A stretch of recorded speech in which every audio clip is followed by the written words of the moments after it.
Саламатсыздарбы? Аты жөнүм Ыдырыс Исаков. Мен бүгүн азыркы президентибиз Садыр Жапаровдун айылында жүрөмүн. Кең суу деген айыл экен. Мынау жол бул жөнөкөй жол эмес экен, бул трасса экен. То есть Алмата менен мынау Караколду жол болсо, Алмата менен ушул Ысык көлдү байланыштырган трасса экен. Мына ушул трассанын боюнда жайгашкан айыл экен. Мына ушул жолдун боюнда Кеңсай деген айыл бар экен. Мына ушул Кеңсайда ушул азыркы президент төрөлүп өсүптүр. Анан ушул жерден чыгыптыр. Бул жагы кенен ушундай тала экен. Бул жагы жанагы наркы тоонун этеги, берки тоонун этеги, бирок мындай кенен экен, суулуу экен, тегиз экен. Бул жагы мынау чоң тоолор экен. Анан баягыда айтып атышат, баягы Садыр Жапаров менен Камчыбек Ташиевдин экөөнүн жанашып отурган түшкөн сүрөттөрү тетиги тоодо тартылган дейт. Ушундай. Анан бул өзү айыл жанагы Аман Саспаев, Түгөлбай Сыдыкбеков, Кусейин Карасаев, анан жанагы Зияш Бектенов деген жазуучулардын, илимпоздордун төрөлгөн айыл экен. Мына ошондой 3 жазуучуну, 1 илимпозду, анан 1 президентти Кыргызстанга берген айыл десек болот да. Азыр эми мен өзү көлгө келип калдым бүгүн. Келгенден кийин ошол көлдү бир айланып кетейин деп атам. Golden House курулуш компаниясы эми Бишкекке келди. Бишкектин мына Асанбай кичи районуна Да Винчи деген турак жай комплексин куруп баштады. Курулуштун ылдамдыгы абдан бат. Ар бир 20 күн сайын бирден кабаттуу өйдөгө көтөрүп атат. Да Винчинин чыгыш тарабында 40 машинага, батыш тарабында 40 машинага, түштүк батыш тарабында дагы 40 машинага ушул көчө парковкасына орун бар. Андан сырткары мынау үйдүн жана мынау жерде курула турган балдар аянтчасынын астында жалпысынан 60 машинага дагы парковкасы бар. Да Винчи турак жай комплексиндеги батирелердин бийиктиги полдон баштап тышыпка чейин 3 метр 30 сантиметр таза болот. Да Винчи турак жай комплекси мөңгүлүү тоолордун этегинде, анан мынау Асанбай паркынын жанында жайгашкан. Жолум түшүп калгандан улам ошо президенттин айылындагы көрө кетейин, элге дагы айтайын. Көрсө президент ушул айылда экен, ушундай экен деп айткым келип атат. Ошон үчүн балким сиздерге кызыктуудур. Анан элдин оюн билейин деп атам. Бул айылдыктар неменен оокат кылат? Президент тууралуу ойлору кандай? Анан негизи эле айылда өзгөрүш барбы? Же болбосо өлкөдөгү өзгөрүштөргө, өлкөдөгү азыр эми ачык айтышыбыз керек. Жанагы Садыр Жапаровдун азыркы айрым саясаттарын мактаган, же болбосо сындаган топтор бар. Ошолорго мындай айылдыктардын өздөрүнүн ойлору кандай? Мына ошолорду сиздерге айтып берсем деп турам. Кызык болсо керек, жүрүңүздөр. Азыр мына үйгө кирели. Жашыңыз жетилген сайын тишиңиз кетилет. Кетилген тишти дароо калыбына келтирбесеңиз, эрте картаясыз. Ошондуктан Орусияда эмгектенген боордошторго Ваш стоматолог клиникасын сунуштайбыз. Ваш стоматолог клиникасында сизди мыкты дистер дарылайт, сапаттуу тейлешет, сылык мамиле кылышат. Иштин сапатына кепилдик берилет. Дареги Москва шаары, бульвар Рокоссовский метросу, Открытое шоссе көчөсү 14. Байланыш телефондору +7 926 353 32 96, +7 917 584 82 04. Унутпаңыздар, тиши тегиздин иши тегиз. Аксакалды не алып кетип каласыңарбы? Алып кетип калабыз. Неге? Саламат, кандайсыздар? Сиздерби? Салам алейкум. Кандайсыз? Жакшысыздарбы? Сиздерби? Биз баягыдай чаппайбыз. Чактап калган. Рахмат. Алып кел, кымызыган берсең? Кымыздан. Кандайсыздар? Жакшы, өзүңөр ден соолугуңар жакшыбы? Өчүрүп эле койбойсузбу? Эми кичине убакыт бөлүң эми бизге. Ооба да. Биз мынау Өчүрүп эле койбойсуз.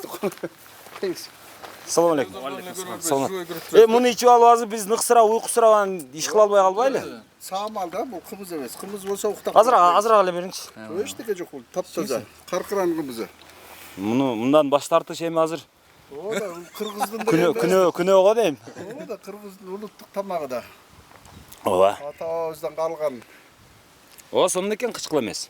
Кандайсыңар? Ден соолугуңар жакшы, иштериңер жакшы. Жакшы, мен бүгүн Келип калдыңар. көлгө келгенмин. Келип анан көлдү бир айланып кетейин деп атам, баягы ормондун осуяты боюнча. Дейин.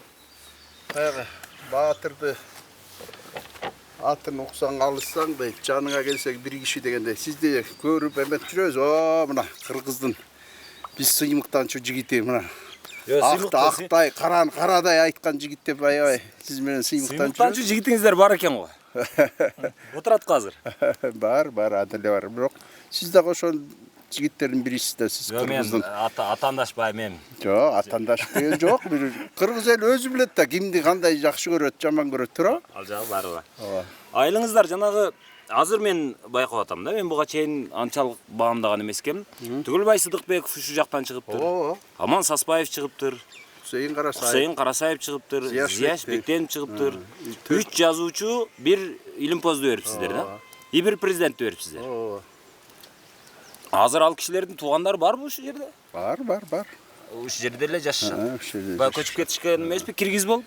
Жок. Бар. Ушул жерде урпактарын бар ушул жерде. Алардан чыктыбы ушундай? Алардан эми мындай илимпоз ушундай эме чечендер чыккан жок эми. Бирок белдүү жакшы айылдын атактуу балдары мындай эми жазуучу, билимдүү болуп чыгышкан жок. Бирок ушундай кыргыздын жакшы өз баягы кыргыз айткандай өз ата арабасын жакшы айдаган балдар да.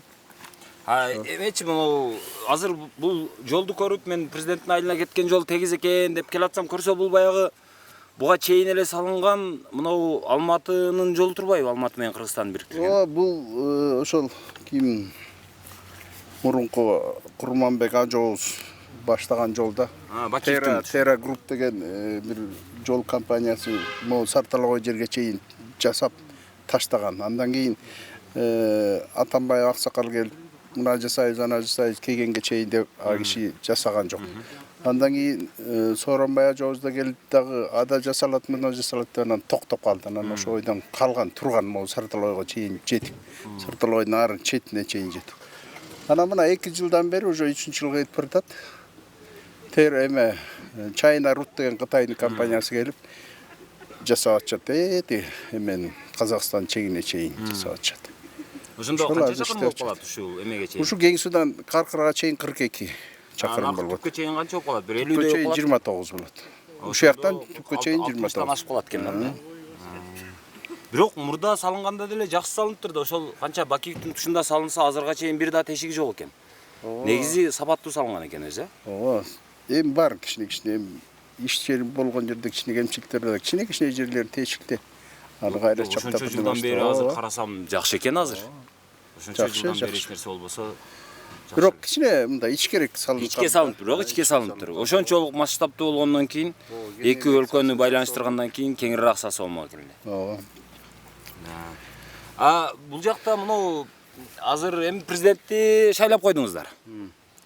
Биз шайлаган жокпуз, муну кыргыз эли шайлады. Эми баягы кеңсулуктар конечно коштойбуз да, өзүбүздүн уулубуз болсо. Сүрөп дегендей. Сүрөп, анан муну баягы орустар айткандай спеленок билебиз да бул баланы кандай бала экенин. 11 бир тууган эң мыктысы, кайраттуусу. Эми өзүңүздөр деле баамдап көрүңүздөр. Кээ бир кишилердин воляда жүргөндө эле бирдемеси чыгым болуп бирдеме болсо сынып, такыр өзүн жоготуп жаман болот. Банкрот болуп калса эле, мисалы банкрот болуп кредитин жаба албай калса эле өзүн жоготуп ийет да. Бул киши ошол абакта жатып эле карабайсызбы? Чүнчүгөн жок дейсизби? Чүнчүгөн жок. Атасынан ажырады, энесинен ажырады, баласынан ажырады, дагы бир туугандары кетти, жеңелери кетти. Ошондо сынган жок да бул бала. Бул бала негизи менин жакын тууган болот. Менин эми тууганым деп мактабайм, мен өзүм орусча окугам, актай, карадай билем. Бул өзү аябай кайраттуу жигит. Биздин тукумдун эң кайраттуусу деп да айта алам. Ошол абакта жатканда да сынган жок. Бул кайра бейлин бек бууп, Кыргызстанды кантип оңош керек деп ошол системаны ойлонуп жатты го деп мен өзүм баамда да. Мына келди дагы, мына Кудайга шүгүр. 30 жылдан бери эми калыспыз биз. Калыстыгыбызды айтышыбыз керек да. 30 жылдан бери кыймылдабаган Кыргызстан кыймылдап атат. Мунун чечкиндүүлүгүндө маселе жок экен. Өтө чечкиндүү экен. Бирок жанагы азыр кандай дейсиз? Эми мындай өзгөрүштөргө азыр кандай баа бересиз? Мисалы кандай десем, бир жагынан алганда чечкиндүүлүгү кээ бир нерселерди, кээ бир баягы баягы чиновник болуп туруп, мамлекеттик кызматта иштеп туруп, ашына байып алган кишилерди эми коррупционер деп эле атайбыз. Анан жанагы криминалдарды, мисалы Камчы Көлбаевди аттырганын чечкиндүүлүк десе болот. Анан экинчиден мынау жана Матраевдарды камаганын чечкиндүүлүк десе болот. Бирок баягы кээде эмелерди камап атпайбы? Укук коргоочу, же жазуучу, же журналист дегендерди. Аларга кандай эме кыласыз? Эми мен жанагы айтып атпайсыз, Камчы Көлбаевди аттырды, анан Матраевди каматты. Мен эми жай эле тургум аяктачы. Кимди ким камаган деле жакшы билбейм. Эмне кылып атканын. Бирок мындай жүргүзүп аткан саясатына баа бересиз эми? Саясатым жакшы эле, мына бизге эмне мына карапайым адамга эмне керек? Мына могу Кыргызстандын бүтүндүгү керек. Ушундай бейпилчилик заман керек. Мына азыр мен кенен дем алам. Кыргызстандын кайсы буручуна мейли 7 дубанына барсам да кенен дем алам. Себеби мен кыргызстандыкмын, туурабы? Бизге мага карапайым киши ошол эле керек. Мага политиканын деле кереги жок. Политиканы жүргүзчү кишилер ошолор да. Бизге мына карапайым адамга эмне? Тынчтык керек, бейпилчилик керек. Мына могу неберелер, чөйрөлөрүм тынчтык керек. Биз ичерибизди ичтик, жерибизди жейдик, көрөрүбүздү көрдүк. Мына ушулардын бактысы болсо экен деп тилегенибиз эле ошол да. Ооба. Анан президент болгондон кийин сиз үчүн эмне өзгөрдү эми? Мындай байкооңузда. Мен үчүн эмне? Мен үчүн аябай сыймык. Бул Кыргызстаныбыз оңолуп атат. Жок, ал жердеш катары, айылдаш катары бир жагынан мындай жакын болбосо дагы тууган катары сыймыктанганыңыз түшүнүктүү дейли. Бирок мындай чоң окуялар болуп атат да Кыргызстанда. Мисалы, ошол эле мына жол салынып атат. Мунуңуздар албетте муну жакшы деп баалайсыз. Наркы жакта азыр мынау эмеден Чолпон атадан бери жол келе атыптыр. Аныңыздар жакшы. Аны менен эми мындай жакшы баалабаганга арга жок. Бирок башка иштерин дегеле жол. Анан мына айылда иштер болуп атабы бир? Ооба, айылда мына Аллага шүгүр. Бул эмне болуп атат эми? Менин жакын иним деп мактабайм мен. Бул депутат боло электе эле бул жерге чоң салымдарды кошкондо. Мына ушул стадионду жасаган основасын бүт. Анан мечит салган, көп жакшылыктар жасаган. Анан раматтылык атасы бар болчу, Нуркожо деген биздин агабыз. Эң биринчи ажылга барып келген ушул айылдан 90-жылы барып келген. Мына ошол киши жаз күз жана кедей кембагалдарга эгин таратып, ушундай гуманитарный помощьтарды жасатчу да. Ошол менен сыймыктанып келебиз ал атабыз менен. Азыркыга чейин мына любой кишиден кетип баратып, Нуркожо кандай киши десеңиз айтып берет. Президент болгондон кийин айылда эмне өзгөрүү болду? Айылда мына президент болгондон бери мына бул стадионду жаңылантты. Көрдүңүз да, көрөлүксүз. Азыр барсаңыз көрөсүз. Стадионго кирсеңиз бир чет өлкөдө жүргөндөй болосуз. Мектеп салынды. Мечитке кирип көрдүңүздөрбү? Жок, азыр эмелек мечитке кирсеңиз Кыргызстан жанагы центральный мечитинде жүргөндөй болосуз. Ошондой өзгөрүүлөр болду, жакшы буюрса. Балдарыбыз өсүп атат, өнүп атат. Баары ошол Садыр абабыздай болобуз деп баары стимул болду да. Биздин шыктанып атышыптыр да. Баары жакшы, Кудайга шүгүр. Өз негизи буга чейин эле шыктанткан кишилериңиздер бар турбайбы? Ошо жана айткан ошол Сыдыкбековдор, Залкар адамыбыз болгон, ооба, мурунтан эле. Мурунтан эле түптүү элбиз да ушул жак. Мисалы мен өзү негизи кээ бир кишилер менен сүйлөшсөм дагы айтышат. Анан өзүм деле ошондой ойдомун да. Түгөлбай Сыдыкбековдун чыгармалары көп жагынан алганда керек болсо баягы аты чыккан Атамбай жана Айтматовго караганда дагы көп жагынан бийигирээк турат да, өз негизи. Мен ошентип баалайм. Анан бирок ошонун мындай ошого шыктанып, мындай айылда ошол китеп окуган, же болбосо мындай китепке көбүрөөк басым койгон бир кыймыл-аракет барбы? Эми азырынча президенттикти го талашкан киши көп. Бирок жазуучу болуп бир коомду өзгөрткөн, элди өзгөрткөн, элди агартканга шыктангандар да барбы жаштар? Эми азырынча чыга элек. Балким таланттар акырындан чыгып келатса керек. Бизде боякта бир Алмаз дегендин бир баласы бар. Ошол кичине бир жазып, кичине эме кылып атат да. Ыл жазып, ошондой кылып атат. Азыр эми жаңыдан чыгып келатат го дейм да. Мындай төбөсү көрүнүп, мындай чыга элек да эч ким азыр балдардан. Сиз өзүңүз үчүн эмне кылтасыз балдарды ошентип? Кичине бир Мен өзүм жакшы балдарым. 7 балам бар. 6 эркегим.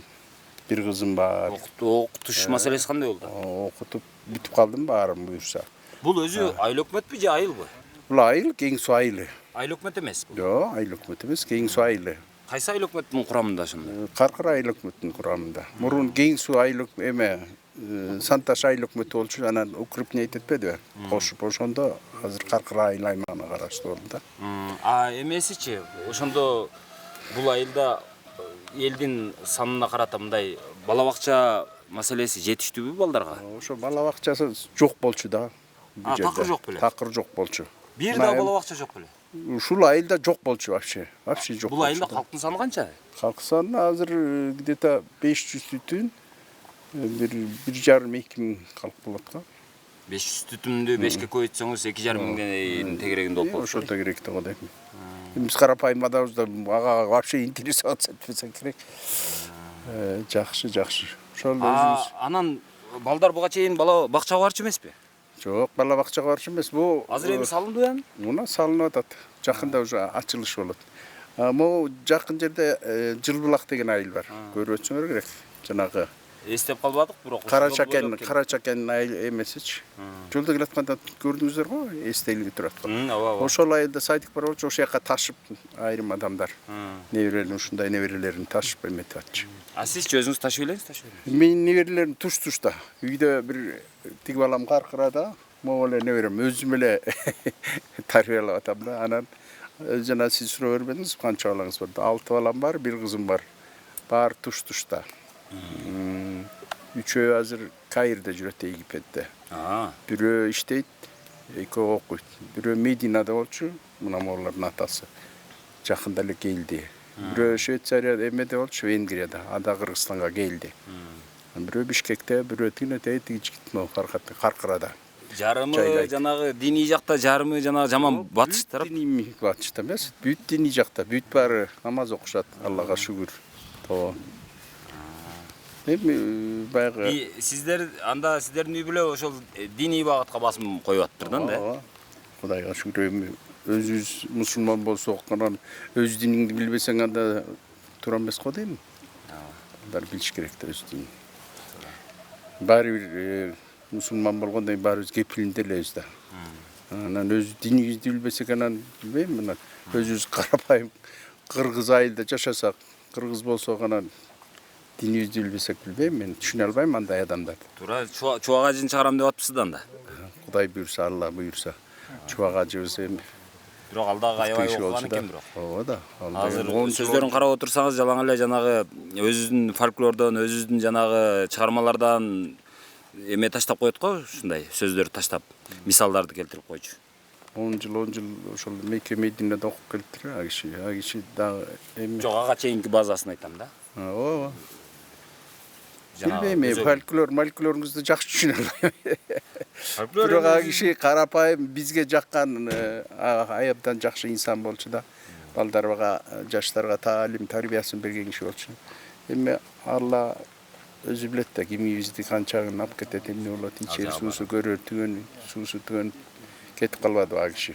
Дагы турса болмок. Азыр эми иман берсин ага киши. жалпысынан алганда кандай баалайсыз өзү азыркы мынау жердешиңиз, тууганыңызды дейин? Эми жалпысынан алганда иштеп атат. Эми мындай кылбайлыбы? Мындай. Өзүңүз айтып атпайсызбы, мен калыс кишимин деп. Калыс адам катары мындай адамдар эми Садыр Жапаров деле пайгамбар эмеспи да. Анан жөнөкөй биз сыяктуу пенде болгон катары, анан кээде ката кетирет. Катасыз иш болбойт. Анан кишиде ката болот. Иштебеген кишиге, үйдө жаткан кишиге кайдагы ката иштек болбойт. Ооба. Анан жанагы артыкчылыктары болот. Мен айтып атам, жана чечкиндүүлүгүндө маселе жок экен депчи. Аябай чечкиндүү экен. Бирок ошол чечкиндүүлүктүн арасында каталар деле кетип атат да. Сиз мисалы бир-эки катасын же болбосо бир-эки ошол катасы менен анын ийгилигин атап бербейсизби? Калыстык үчүн. Мен анын катасын билбейм, себеби мен анын жанында жүрбөй элем да. Бирок мен баамда бул дайыма конечно айтып атам азыр. Иштеген кишиде катачылык болот. Иштебеген кишиде катачылык. Балким кетирип атса керек катачылыктарын. Мисалы бирок жалпысынан мындай телевизорду көрүп, мындай интернеттерди карасаң, Садырга ыраазы болгон эле кишилер көп. Чынында. Кейде ойлойм, ошо кыргыз элине бир жаралган бир пенде ушул депчи. Кыргыз эли бул болбосо кандай болот эле деп мен дагы элестете албайм да. Жакшы эле ийгилик мына баарыбыз калыспыз эми. Кайсы жерде кайсы дубанга барбасаң курулуштар ачылып атат, ушундай мекемелер курулуп атат, айлыктар көбөйүп атат. Жалпысынан жакшы эле коет атам, иштеп атат го деп. Бирок кемчиликтерин билбейм чынында. Эмне кемчилик? Себеби мен аралашып жүрбөй элем да. Диний адам катары сурайын анда. Жанагы казинолорду ача берели деп калды. Сиз кошуласызбы, кошулбайсызбы ушуга? Калыстык үчүн айтыңызчы. Казиносун маған көп акча түшөт, тиңдей мындай деп атат. Мен мурун кийин казино ойноп көрбөгөн жокмун. Ким билет? Жок, диний контексттен алып дейм да. Мен эми ошол казинону ачпай деле койсо болмок деп ойлойм да. Кичине интернет тияктан кичине бар да эмелер информация, казино кандай экен, эмне экен, чын эле бир киши акчасын салып коюп, ошого аябай жаман кыжалат болгондор деле бар да. Казинону ачпай эле койсо болмок дейм, анан өзүлөр чечет дейм. Кичинекей кишилерибиз да. Жанагы эмечи мисалы, туура эмесирээк го дейм да. Жанагы аныңыз макул. Жанагы эме боюнчачы, мисалы жанагы Шаки деген бар эмес беле? Бизнесмен. Ким? Шаки деп. Жана Аю деген. Укпаптырмын аны. Анда ал жөнүндө маалыматыңыз жок болсо сурабай эле коеюн анда. Негизинен жалпы бааңыз мындай оң. Мисалы 10 балл дейли. Ошол 10 балдан канча берет элеңиз мунун ишмердүүлүгүнө? Мен деме совсем 10 деп койсом туура эмес эмет болуш керек элде эле, эгер интервьюсун 9 балл берем мен. 9 балл берем. Железный. Иштеп атат. 1 баллды жана казино үчүн алып коесуз. 1 баллды казино балким өзү кемчилик кетирип атат. Бирок ишенчек бул жанагы авазгер жакшы, хан жакшы дегенде балким айлана чөйрөлөр артка тартып атабы. Эми жаңгыз киши. Бирок бир четтен карасам, эми тиякта жүрөбүз, 7 дубанды кээде кыдырып келебиз, карасак ошол садырга эле керектей да. Ошол акимдер, губернаторлор иштеп атабы, мен чота кичине күмөнмүн да. Садыр кыдырып кетсе эле, анан же келатат десе эле анан чамырып калышат. Бүт эле жерде ошол. Куурайларды чаап, чалгыларын көтөрүп калышат. А мындай садыр келбейт деген убакта андай эчтеке жок, жайбаракат, ыплас болуп жатат. Андай туура эмес да. Негизи мен ойлойм, ар бир ошол кесип нейси өзүнүн ишин билиш керек. Мисалы губернатор өзүнүн иши болуш керек. Ишин билиш керек, иштеш керек. Эрте туруп кеч жатып, анан билиш керек дейм да өз ишин. Анан садырга эле керек эмес, бул Кыргызстан деген баарыбызга, сизге да мага да керек. Кичинекей жерин үчүн керек болсо каныбызды төгүшүбүз керек. Ошон үчүн ошолор иштеш керек го деп ойлойм да. Күтүү мындай бир кандайдыр бир күтүү барбы үмүт мисалы? Дагы мынау маселени мынтип чечсе, мынау маселени мындай кылса, же экономиканы мынчага көтөрсө, же айлыкты мынчага көтөрсө, же пенсияны мынчага көтөрсө деген үмүттөрүңүз барбы ошолор?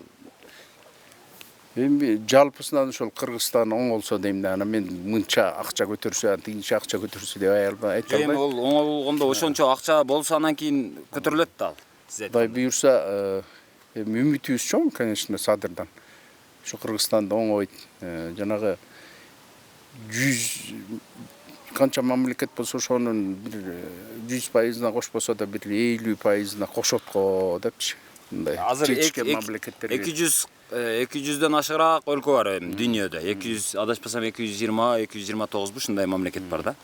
Ошонун канчасына кошулса дейсем ушунун мөөнөтүндө. Ошонун бир эми жок дегенде бир 50-үстүнө кошулса деген оюм бар эми. Пока анан акырын мына тияктан балдар окуп атат, тинтип атат, мынтип атат. Кыргызстан патриоттор көп да, өзүңүз билесиз. Сиз азыр байкадыңызбы өзүңүз? Азыр байкабай атып өтө чоң планканы коюп бердиңиз.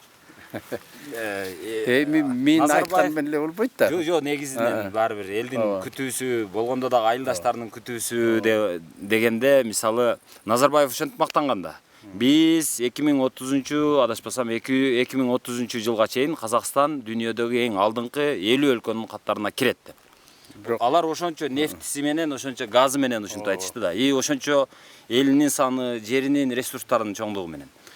Садыр эми антип мактанбайт. Антай мактанчак эмес. Себеби биз кичинекейибизде чогуштук да. Садыр колунан келгенди жасайм деп айтат. Колунан келбесе колуман келбейт деп эле айтат. Мен билем муну. Мунун атасы да ушундай мыкты киши болчу. Атасы 80 жашында атка секирип минчи. Атасын айтып койчу, ушундай эмгекчил киши болчу. Нуркожонун эс алган таш жарган деп койчу.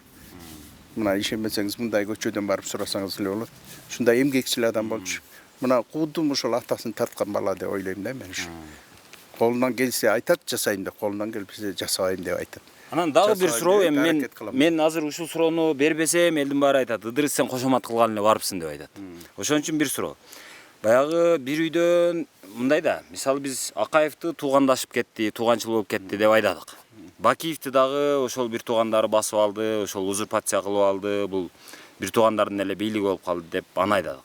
Атамбаев жалаң жанагы шопур мопур ошого жандагыларга бийлигин бөлүштүрүп берип койду деп аны дагы мындай эметип жүрөбүз. Анан Сооронбай Жээнбековго деле ошол эле суроолор. Жанагы Асылбеги, андан башкасы ошого окшогондорго ошол мындай бийлигин бөлүштүрүп эле, ушинтип эле бир өзүнчө эле оромоттоп эле анан жанагы Матраимовго адвокат болуп алды деп аны дагы ушинтип айтадык дейм негизинен алганда. Анан бул азыр Садыр Жапаров бул өзүнүн бир туугандарына ошол кандай десем жек жааттарына көпчүлүк артыкчылык берип, көпчүлүк жанагындай жакшы кызматтарга отургузуп дегендей ушундай кылбайтабы? Эми мен Садырдын ошо жакын тууганым бир тууганы кызматта деп уга элекмин. Мисалы мен өзүм эле балдарыма кызмат бер Садыр деп айта элекмин да. Айтпайм. Себеби деген мага деген Садыр эл үчүн эле кызмат кылып берсе болду. Мен ошого ыраазымын. Ыраазы болуп сүйүнүп атам да. Анан бул иниси же бул агасы, бул тагасы бийликте жүрөт деп уга элекмин да. Бирок баягы ушул Садыр Жапаровдун тушунда анын бир туугандары өтө байып кеткен болсо сиз кандай кабыл аласыз ошону? Кийин деле кандай баа бересиз? Булар эми биз башынан эле байбыз да. Башынан эле аталарыбыз 1000 жыл кайдаган кишилер. Мен агаларга таң бербейм. Мисалы алар мурун эле бу бийликте жокто чөнтөгүндө миллион сом болсо дагы ушундай карапайым эле да. Любой киши мындай кетип баратса, бомуш кетип баратса да салам айткан ушундай ийилген. Себеби тарбиясы ошондой да. Булар андай эмес жок эч. Канча миллион сом салып койсоңуз да мындай текеберлик кылбайт да. Мен ишенем булар 100%. Себеби чоңойдук билебиз. Атасы ошондой тарбия берген булар. Камчы менен сабап жүрүп тарбиялаган да булар атасы. Далай камчы жегенден. Макул анда, рахмат. Макул да. Бир жака жөнөп аткан окшойт элеңиз, мен кечирим сурайм эми жолдон калтырган. Жок, баары жакшы. Мен Шоруков. Менин чоң атам Шорук. Садырдын чоң атасы Көчкүн. Анан Абдрахман деген ата үчөө уялаш. Жакын тууган болот. 3 атадан бири кеткенсиздер да? 3 атадан бири келип. Ошол. Макул анда. Садырга көчүбүз таясакында биз мунун баарын ушундук кылбай берип. Давай Садыр келе муну келе тигинде биз антпейбиз. Ар кимибиз өз оокатыбызды өз арабызды айдайбыз. Аллага шүгүр. Буга чейин деле айдап келгенбиз, мындан кийин деле айдайбыз. Самый главный Садыр ошо кыргыз эли үчүн кызмат кылып берсе болду. Башка иштеген. Ага ден соолук карайбыз. Мен азыр барып, мынау бул жака кантип барам? Мынау окшойт а сиз айтып аткан стадион. Да, могу жол менен барасыз. Ошол жак менен бара берейин, а? Бул жерге мектеп бар. Биз деген меймандос, биздин кеңси. Любой сизди кабыл алат. Болду, рахмат. Любой суу сатсаңыз суу берет. Кудай конокмун десеңиз үйүнө киргирип аш салып 5 бармак менен узатат. Марттыгыңыздар жакшы экен, айкөл болсоңуздар. Макул, рахмат жон. Түш болуңуздар, ак жол. Болуптур. Макул. Болуптур. Болуптур, жакшы калыңыздар. Мына тарапта Казакстан экен. Бул тарапта Кыргызстан. Анан ошол Казакстан менен Кыргызстанды байланыштырган ушул чоң жол бар экен. Эми мен мындай алганда бул жагында негизинен ушул жол барып туруп Түп районуна такалат экен. Түп менен Каракол шаарын бириктирген жолго туташат экен. Анан эгерде ушул жол мынтип эгерде чызып көрсөтүп бере турган болсо мындай. Бул жакта Каракол шаары, а бул жакта Чолпон ата шаары. Анан ортодо Түп. Анан азыр биз келген жак мындай. Казакстан мына жакта турат. Казакстандын Алматы калаасы деп коелу. Анан президенттин айылы мына ошол Түп менен Алматынын ортосундагы ошол жердеги Кең суу деген айыл экен. Мына ушул азыр биз Кең сууда турабыз. мына жолго мындай туташ эле турат, ушундай чоң. Ошол бир чакан айыл экен. Азыр эми мына жакта тетигинде мечит көрүнүп турат, анан спорттук аянтча көрүнүп турат. Ошолорду дагы барып көргөзүп берели. Assalamu алейкум. Кандайсыздар? Мен бирөөз ошол эми айлыңар жөнүндө президенттин айылы деп бир репортаж кылайын деп атам. Анан ошого бул айыл менен тааныштырып берген киши болсо деп атат элем. Мына жакта Мелис деген бир аксакал бар экен. Мелис беле? Ал киши бир жака кетип аткан экен. Анан өзү сүйлөп берди. Анан бара бер бирөө бирдеме десе мен айтасың деп анан ошентип жөнөткөн. Мына бул досум айылды. Бул сүйлөп бербейин деп атпайбы? Уялам дейт. Жакшы билген аксакалдар бар да биякта жана журналисттер аякта жүрөт деп Жок, негизи эле азыр мына өзү негизи эмени билгим келет да. Садыр Жапаров президент болгондон кийин эмне өзгөрүш болду ушул жерде? Мисалы, сиз өзүңүз эмнени сездиңиз? Жакшы эле өзгөрүүлөр болуп атат, Кудайга шүгүр буюрса. Мисалы, мектебибиз салынды, стадионубуз салынды буюрса. Жакшы заманбап. Мечитибиз салынды, чоң мынакей. Кудайга шүгүр. Ошол суубуз кирди. суу, таза суу кирди. Ага чейин жок беле? Жок, ага чейин жок болушту. Мектепте жок беле? Мектепте жок болушту, тиги кичинекей мектепте эле окучубуз. Азыр Мектеп жаңы салынды ошо. Буюрса жакшы, Кудайга шүгүр. Анан өздөрү келип турушабы айылга? Мисалы Жапаров өзү. Мисалы президент болгондон кийин канча жол келди айылга? Мечиттин ачылышында келген. Андан кийин көргөн жокмун. Анан Ташиев экөө сүрөткө түшкөндө качан келген анда? Анда билбейт экенмин ошо качан келгенин. Ошол мечиттин ачылышында биякта чогуу баарыбыз тең сөз сүйлөп күбө болгонбуз баарыбыз. Ошо. Анан аксакалдар мындай эме кылышабы мындай? Ой, Садыр президент болдуң, эми жакшы иште, мындай кыл, муну кылба дегендей наказдарды айтышабы, айтышпайбы? Уккансызбы ошондой? Жок. Андай деле кеп жок го негизи. Бардык жагынан төп келишкен жакшы президент болуп атпайбы алабыз буюрса. Ошол мисалы 10 балл дейли. 10 балдан канча балл коет элеңиз президентке азыр? Ишмердүүлүгүнө. 10 балл. Мисалы 100 болсо 100 деле балл коймокмун. Чын. Бирок кээде ал деле мындай ачык айтканда ал пайгамбар эмес да.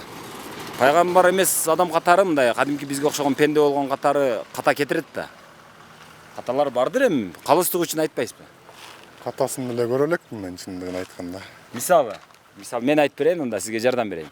Мисалы жанагы аюу сыяктуу чоң ишканаларды улутташтырдык деп анан алганын, мисалы сиз кандай деп ойлойсуз? Аларын билбейт экенмин негизи. Жана казино боюнчачы?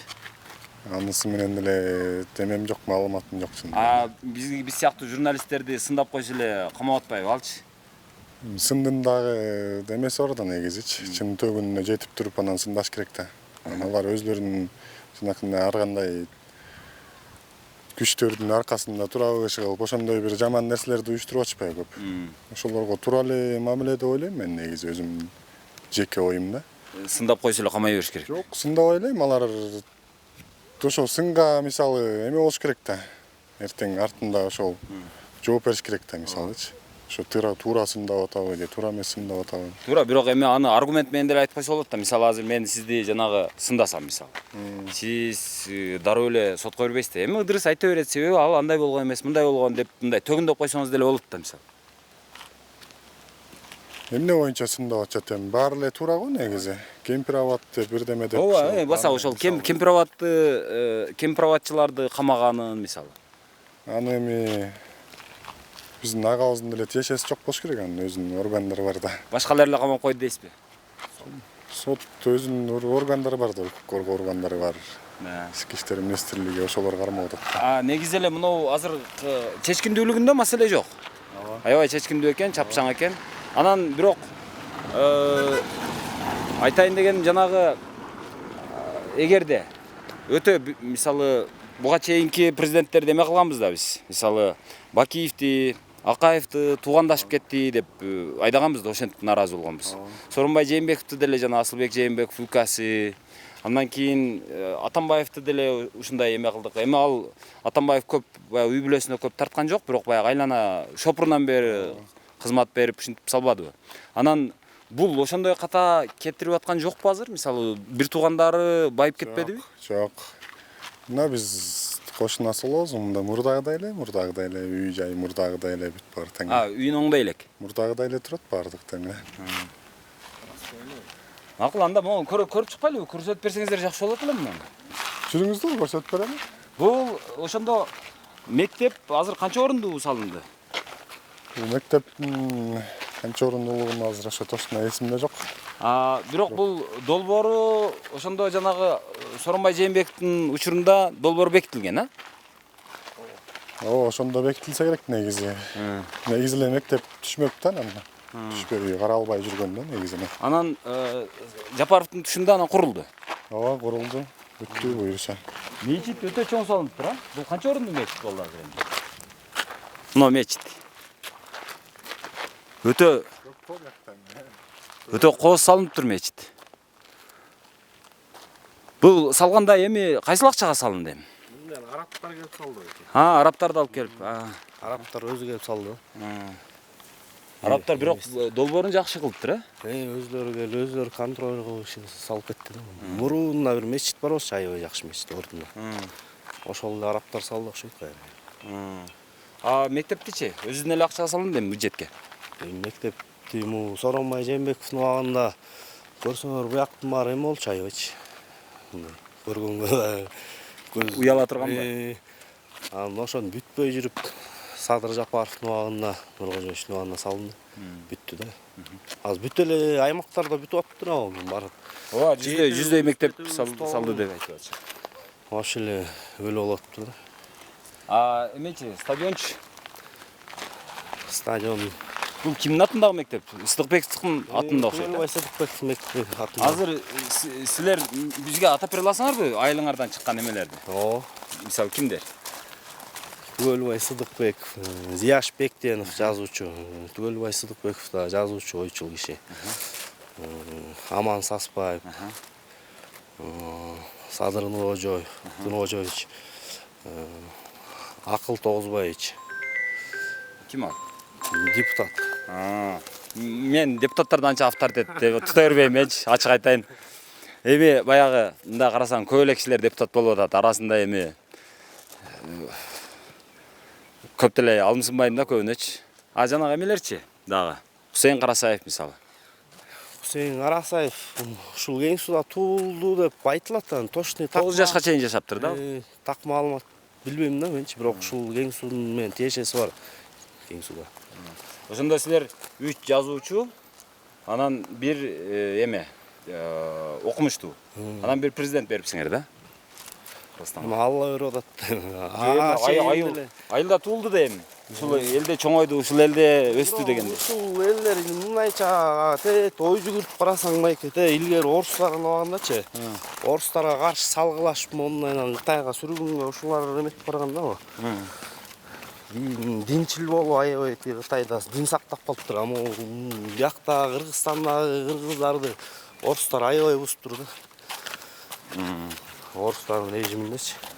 Ана ошо Кытайдан кайра бияка келип дин таратышканда илгери аалымдар, ажылар көп болгон айылдачы. Анын калың элге эле таанылбай калды болуш керек.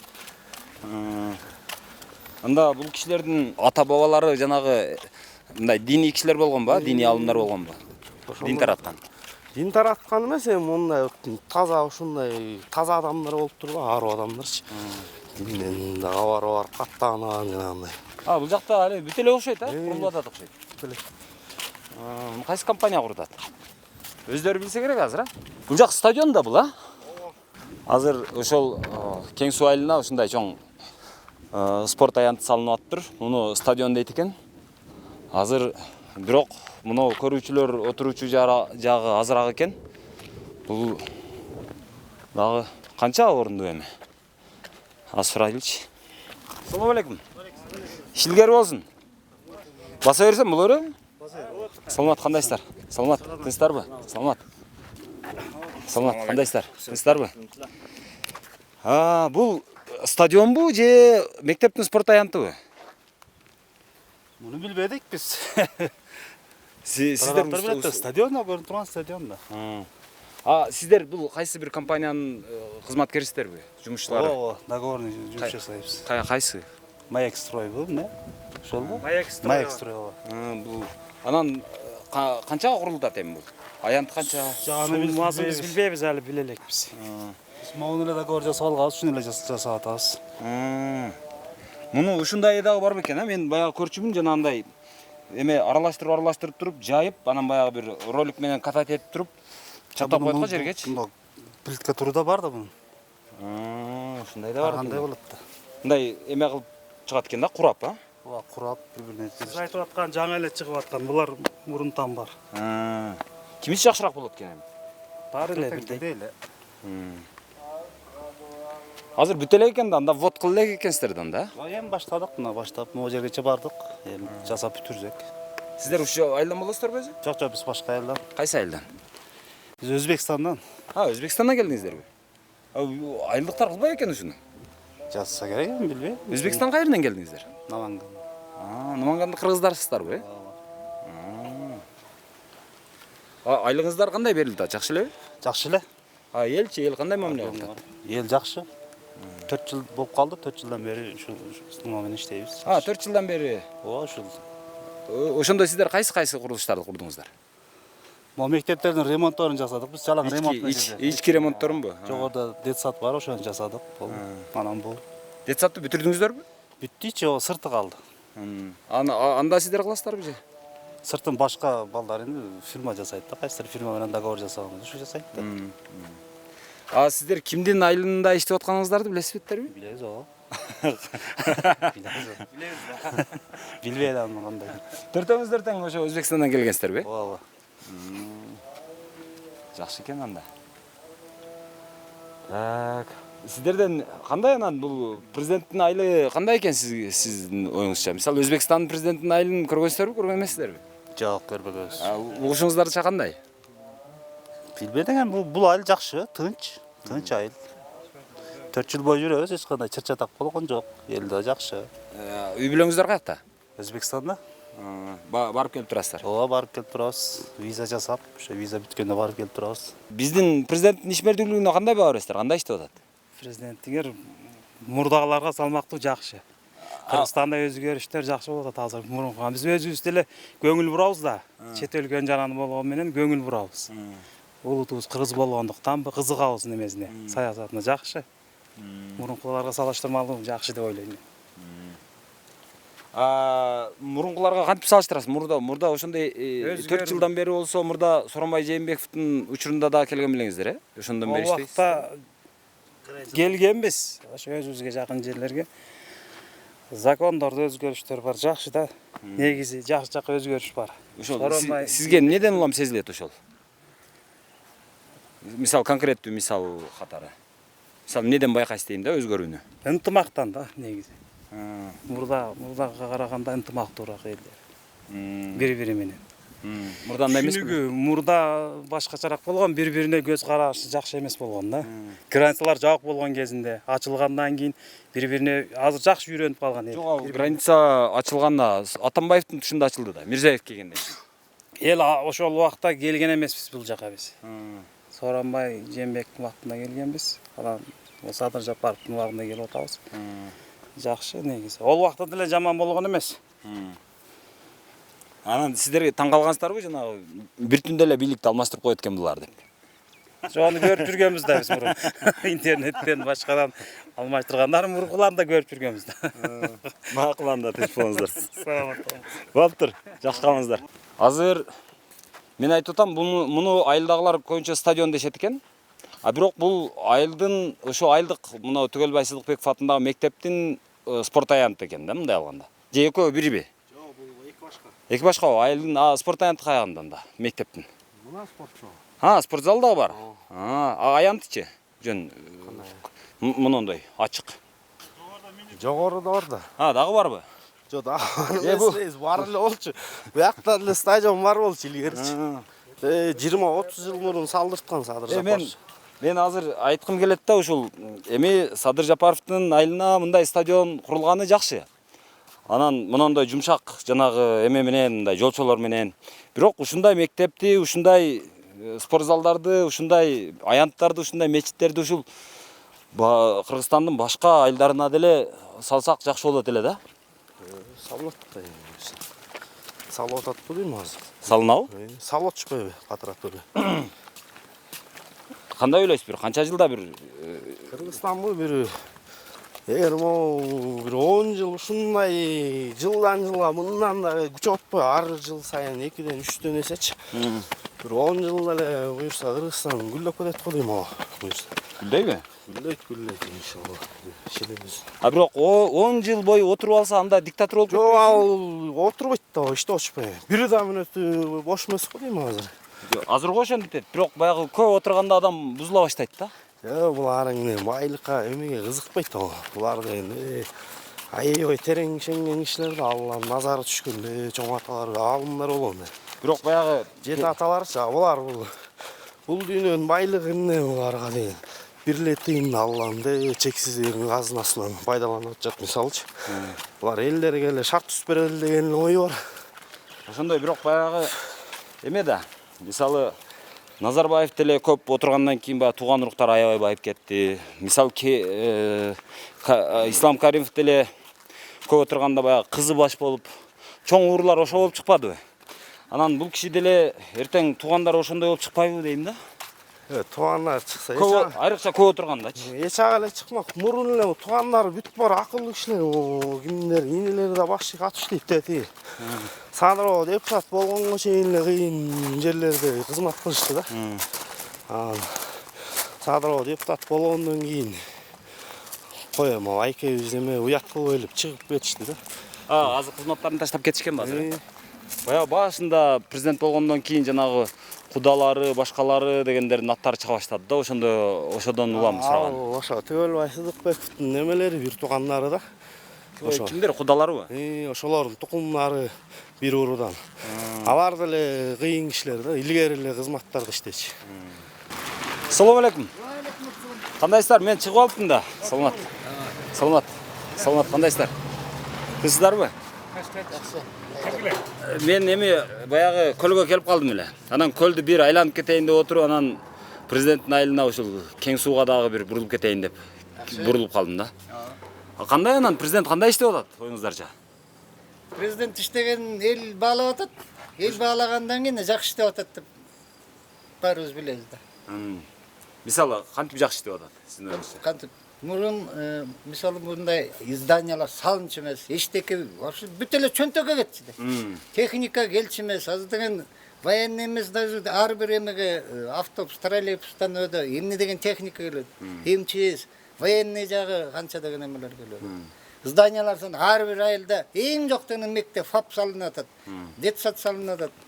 Стадиондор мындай мини площадкалар курулуп атат. Ошо иштеп атканы көзгө көрүнүп атат. Ооба, демек азыр мына мисалы бул айылга тизмектеп бере аласызбы? Эмнелер кылынды? Мисалы эмнелер өзгөрдү ошол? Мисалы ооба. Четинен санап эметет. Эң биринчиден бизге түпкө кирип келатканда түп кеген жолу салынат. Ал Бакиевдин малында салынган турбайбы? Жок. Мына могу калып калгандан уланып кетип баратпайбы? Ал деген эме болгондо да бир кат анан ичке эле болчу. Азыр кеңейип кетип баратат да. Экинчи ар бир айылда азыр мен бөлөк айылда айтпай эле коеюн. Биздин айылга мынакей могу мектеп курулду. Бизде вообще 500дан ашык бала бар. Ошондо эски мектебибиз бар болчу. Ошону бузуп, ошонун ордуна курулду. Стадион курулду. Мини площадка курулду. Мындай мечит курулуп атат. Тетек өдө жакта садик курулуп атат. Мына биздин айылдагы эле жаңы жолдун баары суу кирди, канализация кирди. Суу, канализация да кирди. Канализация да кирди. Бу жакында эми көчөбүз бүт асфальт басылат. Анан иштеп атканы бизге көрүнүп атат. Ооба, сиз айылдашсыз да, э? Мен ошо кең сулукмун. Ошондо алар менен мындай куракташсызбы, кандай болду? Менден кичүү. Сизден кичүүбү? Сиз мындай анын балалыгын көрүп эле жүрүп өстүңүздөрбү? Кошунам, жээним анан. Ошон үчүн гимназиядан чогуу өстүм. Анагасы сабыр менен мен чогуу өстүм, экөөбүз классташ. Эметебизден чүкө ойноп, чикит ойноп эле чогуу өскөнбүз. Далай жол мушташсаңыздар да керек канча миша. Мушташпаганда балалыкта бар да. Эми алар менен мушташпайсың да, чоң эмелер менен достор менен мушташасың. Ооба. Ал балдар өзү садыр өзү тең болчу. Спортивный болчу. Анан жалаң спортко кызып, көп деле мындай эмелерге эме болушу, футболго көп басым жасап, футбол ойночу да. Ошодон улам азыр дагы ошо футболго кызыгат экен. Футболго аябай кызыгат да. Эмесини сурагым келет да, жанагы кандай десем, азыр эми мунун ишмердүүлүгүнө, мисалы 10 балл дей турган болсок, канча балл берет элеңиз? Мен 10го 10 берет элекмин. Ошону теспи? Ооба. Эми бул пайгамбар эмес дейм, кичине мындай эме. Жок, 10 балл болот да. Ошол 10 балл менен эле калтырат болчу. Бирок башка айылдарга мындай салынбайт да. Башка айылга эмнеге салынбайт? Мисалы башка айылга канализациясы, суусу, бала бакчасы, мечити, жанагы стадиону. Ал жагына жооп мындай. Президент өзүнүн эмесине кайсендан чыкса, ошол айылын өнүктүрүш керек. Биринчи анан өзүнүн туулган жеринен өнүктүрөт да. Андан кийин бара тиги кошуна айылдарга, мисалы мына Жылы булак, Санташка деле суу бүт эле кирип атат. Кирип атабы башка? Бул Сарталоого. Анан өзүнүн айылын өнүктүргөндөн кийин анан бөлөгүнө кетет да. Биринчи өзүнүн айылынан башташ керек. Ошол качан болот эми? Кудай буйрса болот. Биз күтүп атпайбызбы? Күтсөңөр күзүндө келгиле. Кеч күздө келсеңер анан асфальт менен басып ошондо мындай камераны алып мындай басабыз. Айылгабы? Ооба. Буйрса. Көчөгө кыдырып басабыз. Буйрса. Анан кандай дейсиз? Мынау мен эми ачыгын айтканда Садыр Жапаровго кошомат кылыш үчүн келбей атам да азырчы. Айылыңыздаргачы бир жак айыл менен тааныштырайын, бирок калыс эле тааныштырайын деп атам да. Анан кандай дейсиз? Азыр мисалы аны деле сындап атышпайбы? Мисалы да, ошо мисалы камоолор болуп атат. Жазуучуларды, журналисттерди камап атат. Анан Facebook'та пикир жазып сындагандарды камап атат. Анан ошолор боюнча сиздин оюңуз кандай өзү? Камаш керекпи, камабаш керекпи? Эсил күнөөсү болсо камаш керек. Күнөөсү жок болсо жөн эле сындап койгондордучу. кандай сынап? Сынагандарды билбейм. Сынагандарды камаганын уга элекпиз го. Журналисттерди камап атпайбы? Билбейм анысын. Берки кемпироватчыларды камап 2,5 жылдай кармап отурду. Ага кандай баабыз? Андайларды жанагындай ичип жегендерди камап алардын эмесин жоон тартырыш керек. Ичип жеген эми баягы Матраевдарды камаганын бардыгы эле колдоп атат эми. Анан баягы керек болсо жана Камчы Көлбаевди аттырып салгандарын, мисалы, аны колдоп атышат. Аттырганын ал тиги Садыр барып аттырып салган жок да. Ал ким билет. Өзүм Жок, эми Көлбаевдин өзүнүн душмандары көп да мисалы. Жок, ал жагы бар, бирок эми бул эме да. Биринчиден расмий орган атып атат. Анан эми ол көчөдө разборкада атылган жок да. Анан экинчиден Садыр Жапаровдун тушунда атылып атпайбы? Анысы баягы тушунда иштеп аткан кезде атылып калды да. Анан ал жагын эч ким мындай жок, жаман болду дебей атат да. Эми көпчүлүк учурда элдин басымдуу бөлүгү жакшы эле деп колдоп атат. Мен сындай албайм, андай эмеге политикага кийлигише албайм. Кандай ким кандай сындайт. Мен өзүмдүн жеке өзүмдүн оюм, мен сындай албайм, ишмердигине баа берем. Баа берем. Бир жагы сиз жээнимин деп атасызбы же сиздин жээниңизби? Мен атасы мен биздин жээнда, анан жээн болот. Негизи алганда сиздерге жээн болуп кетет экен да эми. Анан жээниңиз катары, анан өзүнөн улуураак киши катары анча-мынча мындай айылга келгенде эми Садыр бизди уят кылба деген окшогон сөздөр айтылабы, айтылбайбы сиздерден? Бизден эми баягы арт жагында тургандар эме салбайт. Кандай Садыр ишиңе илгери тигибуду саламдашып өтөт, андан бөлөк эме сүйлөшүп мындай баарлашып эме. Мына президент болгондо биз бир эле баягы келгенде эле учурашып калдык. Атак Президент болгондон бери канча жолу келди? Санай албайм. Өзүңүз эсиңизде бар. Эсимде калган мене 5-6 7-8 жолу келди. Ан демек көп эле келет экен да. Анан ошол учурларда мисалы айтасыздарбы, бир наказдарды айтасыздарбы, муну кылыш керек, тигин кылыш керек дегендей. Сакалдыларга жолукканда, антиментип эметкенде айтпаса, биз эми жанына жолотпойт да. Ооба. Бар дейт. Жолойбуз. Айыл өзү немени окат кылат? Негизги окат эмне? Негизги кирешеси. Мал анан жерибиз аз мал менен көп. Жер азбы? Жер ылдый жак долина болуп көптөй көрүнөт го. Азбы? Мал эле. Ошондо жан башына канчадан бөлүнгөн үлүш? 21 соток. 21 сот. 21 соттуктан болсо өтө деле аз эмес экен. Эми Чүйгө караганда аз, бирок ошко караганда бир 4 эсе. болуп экен. Мисалы биз 4,5 сотуктан алып тийген да бизгечи. Ылдыйраак жакта 1 гектардан тийген да кейбирин 90 сотук. Жага салыштырмалуу аз болуп атпайбы. Демек ал көп деле жерден көп киреше албайсыздар. Ооба биз жактан деген кыш узун да. Кыш узун бир эле түшүм алабыз да. Анан кээде куракчылык болуп кетсе Алда болбой калат. болбой калат. А бирок суулуу да. Суу кеңири элеби? Суу кеңири болот. Суга Кеңири. Жакшы. Эмечи? Андан башка эми мал болгондо эми ар бир адамда орточо канчадан, мисалы, канчадан кара малы бар, канчадан майда малы бар? Эми азыр Кудайга шүгүр эле бир үйдөн 5-6 баш чыгат. Кара мал. Жок деген 3-4 чыгат. Кара мал, чоң бодо мал. Койчу? Койлор деле жакшы эле азыр. Өлүм бери деген деле 10-15тен өдө да. Берки өлүм житимдерге мал сойгондо чыгымыңыздар кандай болот сиздердин? Азыр ам неметпей калды бизде. Мурда жылкы союлчу эле? Илгери союлчу, азыр кийин мыйзамга башыйт андай болбой калды. Союлчу. Эртеси мында Куран окутат. Союп чыкырсын чыкырат. Ошондо эмне үчүн союлат сиздерде? Эт сатып келеби же бирдеме кылат иши өзүнүн кичинекей мал союп. Эт сатып келсе, о кыргыздар тепкилеп жамандоо кылса керекпиз. Азыр ошондой болуп калды. Куран окуткандар деле эт сатып келип мисалы бир коюң азыр 15 000 сом. Ана 10 мурукудай, миңге жылкынын этин алсаң бир койдун этинен көп келет. Мисалы. ана мурукудай мондай тартпай калды. Азыр үнү болуп калды да күрүчкө эле басып коет, чаап. Күрүч тыккан 3-4 кишиге жетет. Муну бир эле тартып алса. Жарты чогул эле чапкылаганга өттүңүздөрбү сиздер? Чаап берет болду.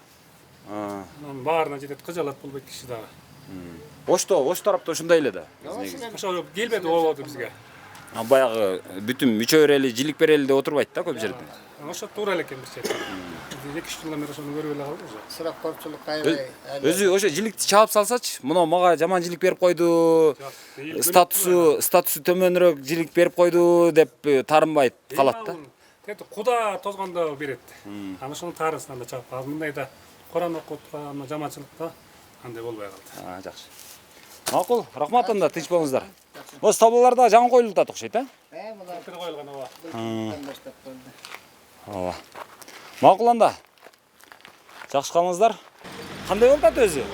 Өзгөрүштөр кандай болуп атат? Жакшы эле. Жолубуз оңолуп атат. Больницабыз салынып атат. Школа, садигибиз салынып атат. Хорошо эле баары эле. Оорукана салынды дейт, бирок жанагы дарыгери жок дейт го. Ал кандай болду? Дарыгерибиз бар да. Бар да бизде бар. Ал канча орунду болуп салынды? Ой, билбейм, ой, шыгылса. Төрөт үй барбы? Төрөт үй жок. Жок. Төрөт үйүбүз жок. Жаап салган. Бурун бар болчу, азыр жок. Рахмат. Азыр эми ушул президент уулу өскөн Кең Суу айылында бир топ иштер болуп атыптыр. Көбүнчө баягы бизде Кыргызда ушундай оору бар го. Наркы жагында тамаркаң каралбай жатса дагы ушул жол тарапка карап жүткүнүп чыга берген. Ошондойлордун баардыгын тыйып, кайра артка чегинтип, жолдорду кеңейтип атыптыр. Анан ашыкча чыгып алгандарды кадимкидей эле сүрдүрүп, ачтырып, жолдорду кеңейтиптир. Андан сырткары монтип таза сууну айылга алып келиптир. Анан мындан сырткары баягы канализациядагы маселеси чечилип атыптыр. Кээ бир баягы жолдорду кеңейткенден кийин столбаларды дагы түздөп, ошол жолдун чеги менен алып кетип атышыптыр.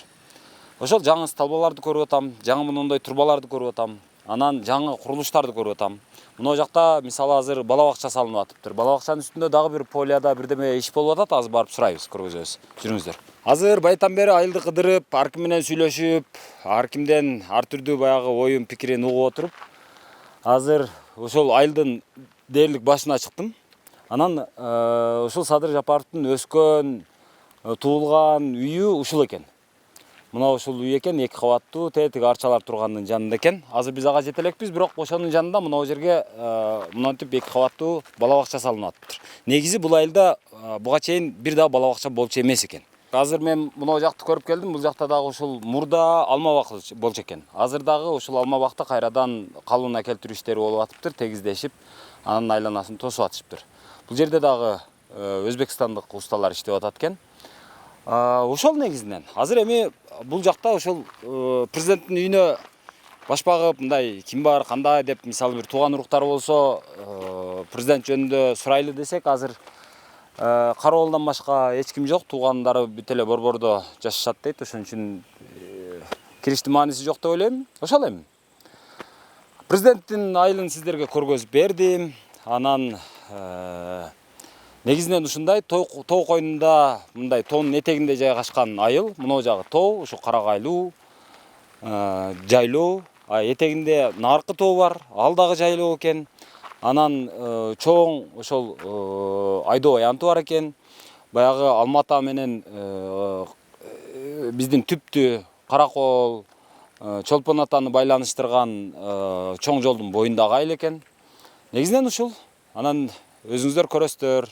Менин оюмча сиздер үчүн деле кызыктуу болсо керек ошол президенттин айылы кандай экен, мурда кандай болчу экен, азыр кандай экен деп. Негизинен айылдын эли жанагы мал менен оокат кылгандыктан буларда мындай дыйканчылыкка өтө деле чаппайт окшойт. Мага ошондой сезилди. Анан эми мына Алматы менен ушул Каракол көл негизинен эле ысык көл байланышып калса, ошол жол бүтүп ачылган болсо, ошондо гана бул жакта ушу жолдун боюнда бизнестер жанданса керек. Мисалы, май куючу жайлар, тамактануучу жайлар, ар түрдүү баягы кызмат көрсөткөн бизнестер, ишкердик, сувенир саткан, балким баягы машиналарды оңдогон, вулканизация ошого окшогон нерселер эми мындан ары эми жанданат окшойт, менин оюмча. Азырынча ушул эми. Бар болуңуздар.